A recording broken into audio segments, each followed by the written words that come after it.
This is Cutting Down the Nets. 2 nights in a row. We're back in a routine. Feels pretty good. Thank you for tuning in. Coming off a 2-1 day, played all dogs, played Army +8, Creighton +6.5, and the Citadel +11.5. Got 2 out of 3 home. It's kind of the grind of the college basketball season. Go 2-1, go 1-2, go 3-0, go 2-4, and just work your way to a profit. So I've mentioned that I'm on BetStamp. So every play I make is logged on BetStamp. If you want to slice and dice my record, find out where I'm stronger, where I'm weaker. Shocker, it's when you play dogs, you usually do pretty well. When you play favorites, usually not so much. That's my experience. But also on Twitter, I will post the spreadsheet I walk through on the show here daily on Twitter, as well as the comments of this particular video. So let's get right to it. We will hop into 55 game slate. I'll go ahead and make that nice and larger for everyone. Again, we are sorted by value. I won't get into the full spiel, but basically yellow is games that are pretty much in my pool. Green, I've played. Orange, I looked at, and something makes me want to not go there. And then plenty of gray. This time of year, I mean, the Paddy lines are going to be very close to the point spreads. Early in the year, not so much. Late in the year, not so much. But yeah, this is the time of year that it's harder for plays to stand out. So I'll work from green to yellow to orange. So I'll start with the play I made. FanDuel was hanging a 1.5 Illinois, Michigan. So here's the deal. It's a Big Ten road team. So I put in the notes here, I swear to God, the books are just giving like Big Ten home teams like 6 points, 5 points, whatever, and just like dare you to take the road team because the home teams get home so often. But this was a spot that I liked. Illinois coming off a really frustrating game where they just couldn't do anything right at home against Maryland, and then Michigan coming off a big win against Ohio State where they kind of did everything right. They didn't miss a shot. Ohio State didn't make a shot. Feels like the tide's turning a little bit. When people zig, this is where I'll zag. So 1.5 was there. It looks like it's pretty much painted 2.5 now. I mean, I think that's pretty close now. I'm not going to say, oh yeah, play it up to 3.5 or anything like that. But you're under a possession. You make your decisions if you want to go money line instead, or if you want to live bet it. Just don't chase a bad line is what I would say. Like if you feel like you missed out, just give it time. These lines usually come back a little bit. And if it's officially sailed, just watch the first part of the game. If you really want it, there's usually a live opportunity in the first few minutes. And if it's not there, you don't have to bet every game. Sit it out, and who knows? Might have been a loser anyway. So I'm rolling with the Illini on the road. I think it's a zigzag opportunity there. So I'll work through some other favorites here, which not my favorite thing in the world to do. But we'll start at the top. The Tommies, hometown heroes, the Tommies. They punched up a class a few years ago and are now at the Division I level.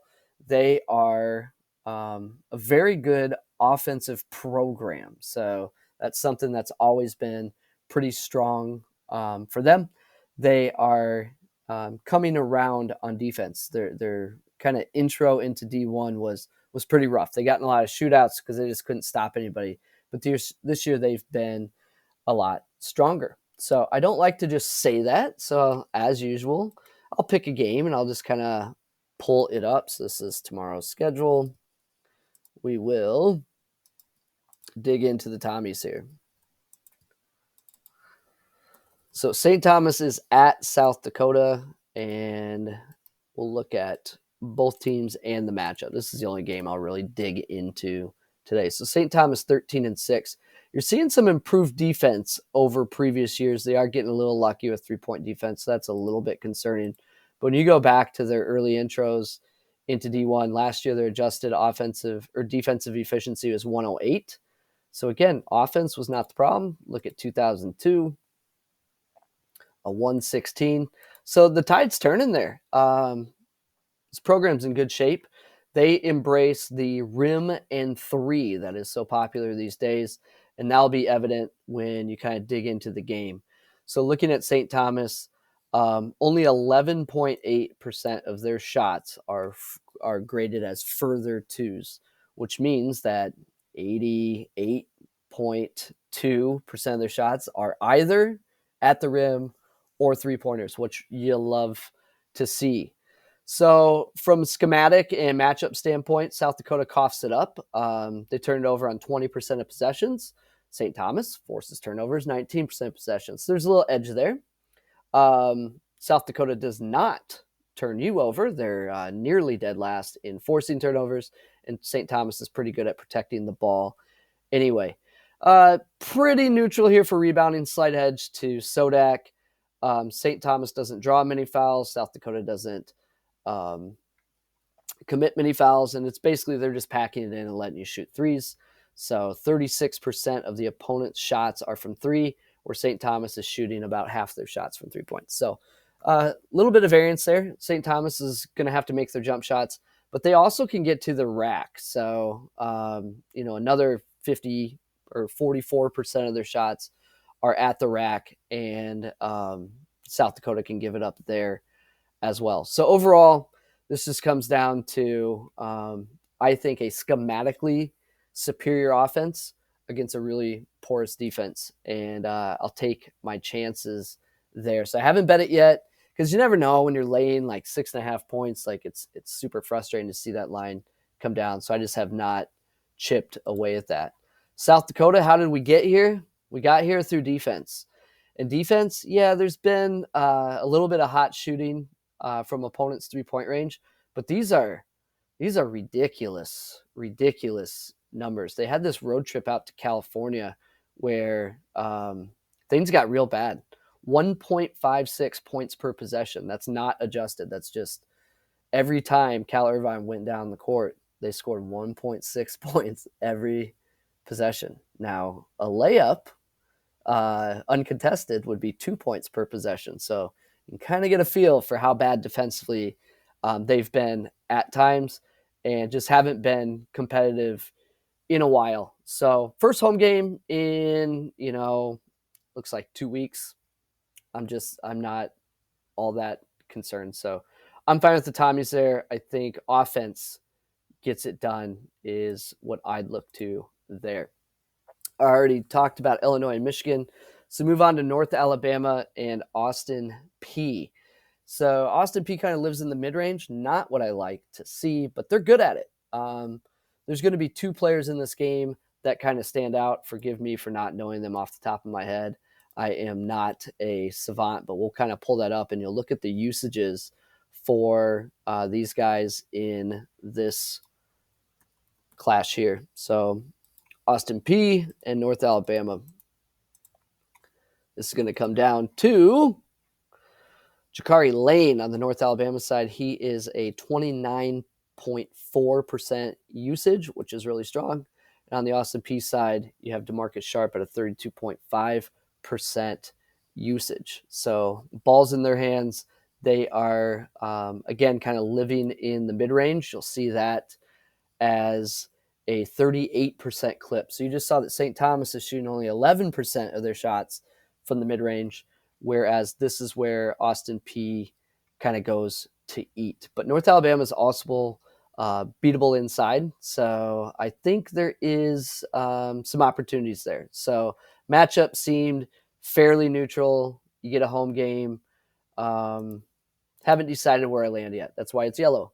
But overall, Paddy's at about 9 to 10. Shot quality is at like 5.5. So to play it at about a possession seems okay to me. Next up is Seattle and Stephen F. Austin. This game features lots of turnovers on both sides, lots of fouls. Seattle has not lost a game by more than 6 this year. So kind of anecdotal. It's not like I think that that's going to just be a thing, but it is worth noting that even when they lose and don't play well, they are not getting blown out. So you'll see a 2-point loss to Northern Arizona, 4-point loss to VCU, 6 to Utah Valley, 3 at the Dons, double overtime loss to Washington, and then a couple close losses here on the road. So this is third straight road game. They get Stephen F. Austin, where Stephen F. Austin really excels is turning you over. They turn you over at a 23.9% clip, good for fifth in the country. However, they cough it up at a 23.4% rate. So it's just kind of a turnover factory both ways. If I adjust for opponent, you can kind of see that just neutralizes a little bit there. So overall, data has this like under a possession, even KenPom's at a possession, but there's going to be a lot of fouls. So it's tough to get the whistle on the road. But yeah, we'll kind of see how that shakes out. Leaning Seattle as a dog there. Two final games to cover here quickly. Cal State Northridge, another team living in the mid-range, but so does Santa Barbara. I trust Cal State Northridge, their defense structurally to keep Santa Barbara out of the paint a little bit. So I'll show you what I mean by that. We'll just quickly hop into that matchup, and I'll show you what I'm talking about. First, you'll see some high mid-range opportunities here, but Cal State Northridge pretty good there. These teams are just averse to shooting threes. However, Cal State Northridge is funneling their opponents to shoot threes. So something's going to have to give there. Santa Barbara does not want to do that. They've actually been pretty decent at shooting the three, but that is not part of their game. So maybe get some really long twos, kind of what I'm thinking. But obviously, Cal State Northridge has been a surprise this year. Again, these data points are a little thinner, more in that 3 to 5 to 6 range, but at a 2-point spread, I think that's interesting. Last game of note here is Idaho State. Very slow pace. Just looks like a pretty even matchup. So in those situations, I just lean on the dog. Didn't work tonight with Creighton, where you just have like two teams pretty even. I'll take the two possessions. I think anything can happen. So leaning Idaho there too, but only played one so far, and that is Illinois minus 1.5. But as you can kind of see, the other pool I'm looking at are, and sorry, St. Thomas is not plus 6.5. They're minus 6.5. So sorry about that. Seattle plus 5, Cal State Northridge minus 2, and Idaho plus 5.5. So trying to get back in the routine. Excuse the kinks as I kind of work through this.